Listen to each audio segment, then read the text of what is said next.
The power of oil. What makes oil so valuable and also so challenging?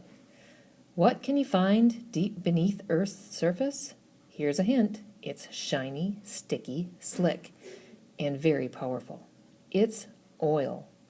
Oil began forming hundreds of millions of years ago as plant and animal remains were covered with layers of rock.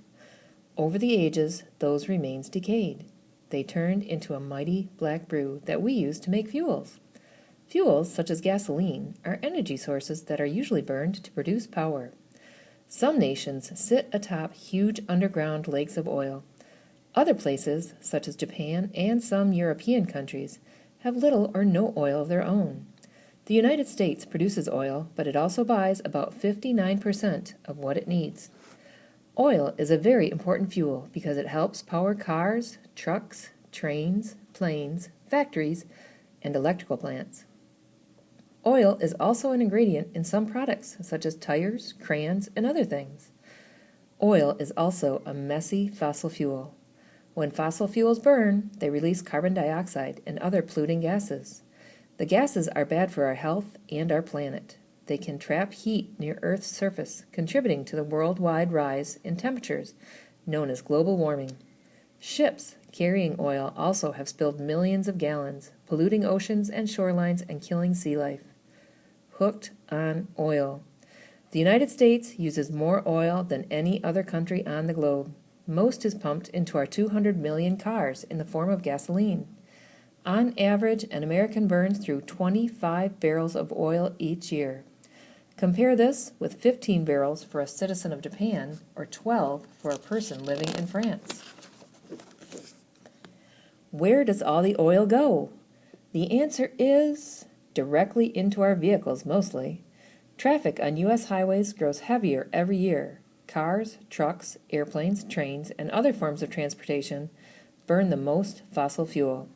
As you can see, the other uses for oil don't begin to measure up. Is there another way? If oil causes so many problems, why do we depend on it? For starters, nearly all of our cars and factories are designed to use oil and gas. Changing them to use other fuels would be very costly. Still, it's possible to use less. In 1973, a few oil-producing nations got angry at the U.S. The price of oil tripled in just a few months. Gasoline was in short supply, and there were long lines at gas stations. That forced auto companies to build cars that used less gas. In 1975, the average car could go just 12 miles on 1 gallon of gas. By 1990, some cars could travel 30 miles on just 1 gallon. In recent years, oil prices dropped, and Americans went back to buying big gas guzzlers. About 1 of every 4 cars now sold is a sport utility vehicle, SUV, which get as little as 10 or 11 miles per gallon. But that's starting to change too. What are you waiting for? The facts are in. Research says roughly 88,000 hybrids were sold in the United States in 2004. That total will climb to 535,000 hybrids per year by 2011. Hybrids use electric motors and battery packs to improve fuel efficiency. A hybrid engine gets better gas mileage than one that runs on gasoline. Hybrid owners save money at the pumps, and through 2006 they are also getting a $2,000 tax break.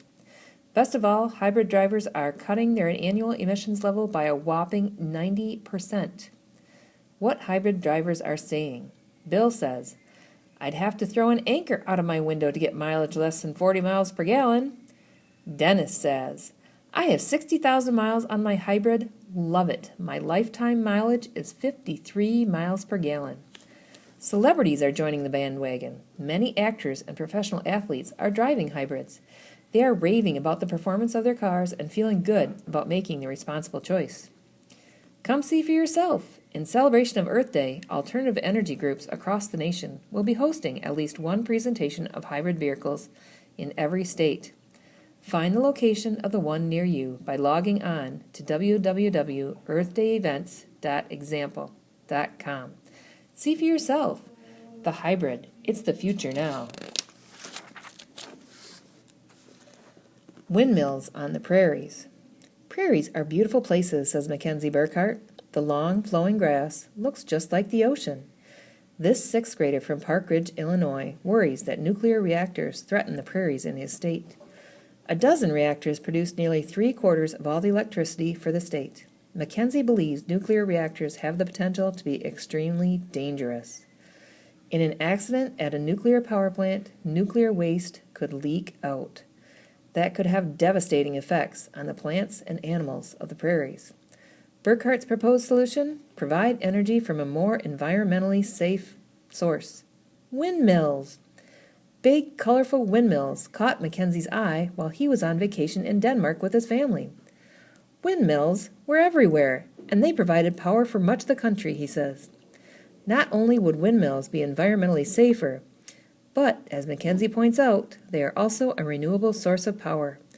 Unlike fossil fuels or even nuclear fuels, he says, wind is endless.